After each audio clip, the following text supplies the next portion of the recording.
Can you give him a smile? No, I can't give you a smile. Oh, come on. No. Come on. No teeth. Hold on.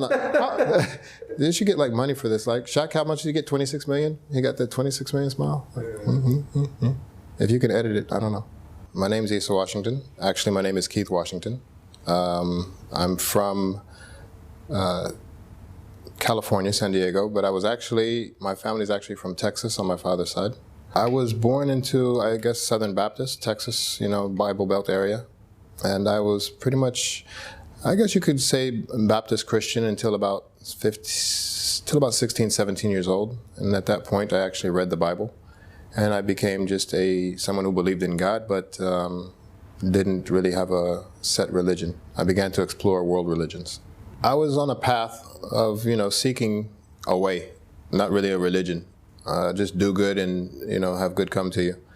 One of the choices I made, which was a mistake, was partying and stuff like this, which led to a car accident. This car accident kind of sent me in the wrong direction, because then I began to think that I should live every moment to its fullest and get everything out of life, and I kind of more wild side than mild side. I knew that there was more to life. Doing the same thing every night, it just gets boring. The routine got boring. So I decided to go back to university. I became a student activist. I became active on the campus politics and things like this, which led me to meeting a lot of people, different groups. I was invited to one Muslim event. I attended it. And the speakers actually, in their normal speeches, they planted the seed, of, okay, this is a religion and a people who are just and seeking justice. I was overwhelmed by the truth. And because of where I was raised at, it's an area of manhood. And so if you're a man, if someone tells you the truth, you submit to it. Whether it's hard or whether it's easy, you submit to it. So I'm thinking to myself, what do I do now? I'm in a dilemma.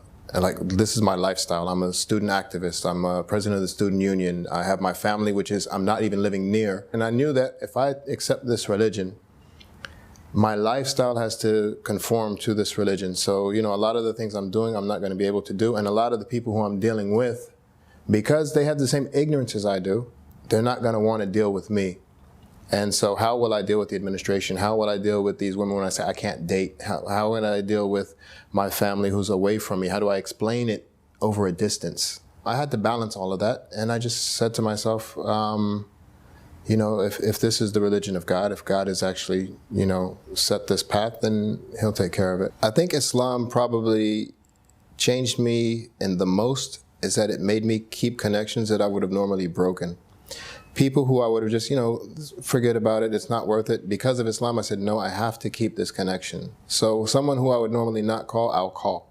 Someone I would normally not send a letter to, I'll send a letter to. Someone who I would not normally visit, I'll visit. Someone I would not normally smile to, I'll smile to. Humbleness also is something that came from Islam, because before Islam, if you say anything you want to say, I didn't even have to listen to you, respect you, or anything else. Even if you were telling me the truth, it doesn't, in certain aspects, I could just ignore it. It made me more open to dealing with people, and made me more patient in dealing with people and hearing what they actually had. It took away a lot of anger as well. I didn't mention that, but Islam takes away a lot of anger. When you're in, when you're in a world where you don't think that there's justice and you don't think you're going to get justice, then you try to take that justice. Islam actually says that there's a day of judgment which is coming, and no one can escape it. And there will always be justice. So if you don't get so you don't have to take it in this world. You don't have to be a vigilante. You don't have to go out there and do crazy things.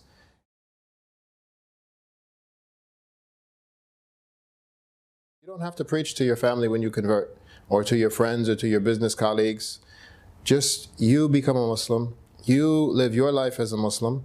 And without preaching even, just by living the example of Islam, you can be the gateway for someone else to find Islam.